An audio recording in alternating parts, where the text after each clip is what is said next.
India today conclave 2023 का आज दूसरा और अंतिम दिन है। 2 दिवसीय इस कार्यक्रम में राजनीति, खेल और सिनेमा की दुनिया से जुड़े दिग्गजों ने शिरकत की। इन सभी ने कार्यक्रमों में खुले मंच पर दुनिया के सामने अपने विचार रखे। इसी कड़ी में बीते दिन कार्यक्रमों में राजनीति के चाणक्य माने जाने वाले देश के गृह मंत्री अमित शाह ने भी शिरकत की, जहां उन्होंने इस बात का दावा किया कि प्रधानमंत्री नरेंद्र मोदी के नेतृत्व में भारत की ताकत दुनिया में पहले से बहुत बढ़ गई है। 2024 के आम चुनाव को लेकर अमित शाह ने बताया है कि 1970 के बाद पहली बार ऐसा होगा जब लगातार तीसरी बार प्रधानमंत्री मोदी को कार्यकाल का जनादेश मिलेगा। आपको बता दें कि इंडिया टुडे कॉन्क्लेव का ये 20वां संस्करण है।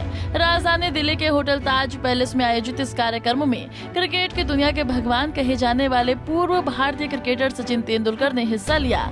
फिल्म ट्रिपल आर में अपने अभिनय से जलवा बिखेरने वाले अभिनेता रामचरण ने भी शिरकत की। कार्यक्रमों में आज दूसरे और आखिरी दिन प्रधानमंत्री मोदी भी हिस्सा लेंगे। यहाँ पहुँचेंगे जहाँ 2024 के चुनाव से पहले पीएम मोदी के संबोधन पर सभी की निगाहें टिकी हुई हैं। प्रधानमंत्री मोदी का संबोधन इस समय इसलिए भी बहुत अधिक महत्वपूर्ण हो जाता है जब देश की राजनीति में इन दिनों काफी ज्यादा उथल-पुथल मची हुई है। 2024 में लगातार तीसरी बार प्रधानमंत्री बनेंगे नरेंद्र मोदी।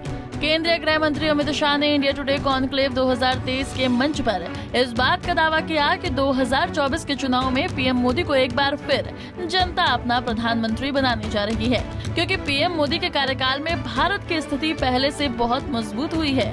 दुनिया में कोई भी देश आज भारत की सीमा और सेना के साथ छेड़खानी करने की सोच भी नहीं सकता है। अमेरिका और इजराइल के बाद भारत आज दुनिया का तीसरा ऐसा देश बन चुका है जिससे कोई सीधे तौर पर पंगा लेने की हिम्मत नहीं कर सकता।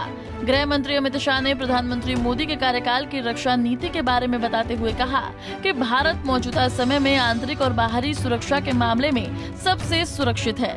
2014 में नरेंद्र मोदी के प्रधानमंत्री बनने से पहले भारत के पास स्पष्ट रक्षा नीति नहीं थी, लेकिन आज है।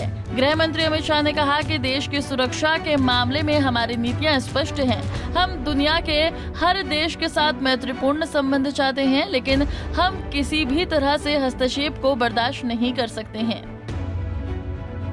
संसद में मचे गतिरोध और विपक्षों की तरफ से मचाई जा रहे हंगामे पर बोलते हुए गृह मंत्री अमित शाह ने पूर्व प्रधानमंत्री इंदिरा गांधी को याद करते हुए कांग्रेस को अपने निशाने पर लिया।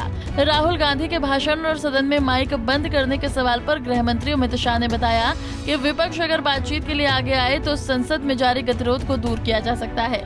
उन्होंने कहा कि विपक्ष अगर 2 कदम आगे बढ़ाए तो सरकार उससे भी आगे 2 कदम बढ़ाएगी।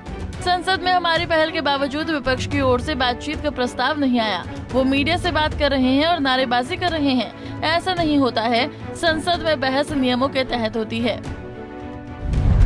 गृह मंत्री ने पूर्व प्रधानमंत्री इंदिरा गांधी को याद किया। देश की पूर्व प्रधानमंत्री इंदिरा गांधी को याद करते हुए अमित शाह ने कांग्रेस को अपने निशाने पर लेते हुए कहा कि राहुल गांधी विदेश में जाकर भारत की बुराई करते हैं, लेकिन मैं उनको याद दिला देना चाहता हूँ कि पूर्व प्रधानमंत्री और उनकी दादी इंदिरा गांधी देश की इमरजेंसी के बाद इंग्लैंड गई थी। उस वक्त शाह आयोग का गठन हुआ था। इंदिरा गांधी को जेल में भेजने की कोशिश की जा रही थी। इंग्लैंड में कुछ पत्रकारों ने उनसे ये सवाल पूछा कि उनका देश कैसा चल रहा है, जिसके जवाब में उन्होंने कहा था कि यही मैं एक भारतीय हूँ और मेरा देश ठीक चल रहा है। कुछ समस्याएं हैं, लेकिन मैं उन पर यहाँ कुछ बोलना उचित नहीं समझती। सीबीआई और ईडी को लेकर पूछे गए सवालों पर गृह मंत्री अमित शाह ने जवाब दिया। भ्रष्टाचार के मामलों में पाए गए राजनीतिक दलों के कुछ नेताओं पर ईडी और सीबीआई की ओर से कसे जा रहे शिकंजे को लेकर गृह मंत्री अमित शाह ने बताया कि जांच एजेंसी अपना काम कर रही है, ये कानून के ऊपर नहीं है।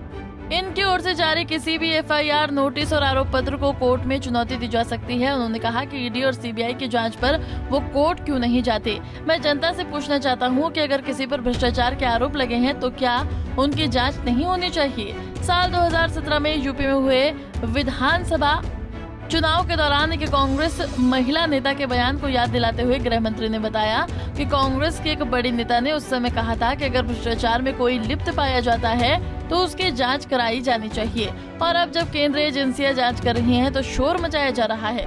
Bureau report, Punjab Kesari TV. हमसे जुड़े रहने के लिए हमारे YouTube चैनल को सब्सक्राइब करें और नई वीडियो की नोटिफिकेशन के लिए बेल आइकॉन को दबाएं।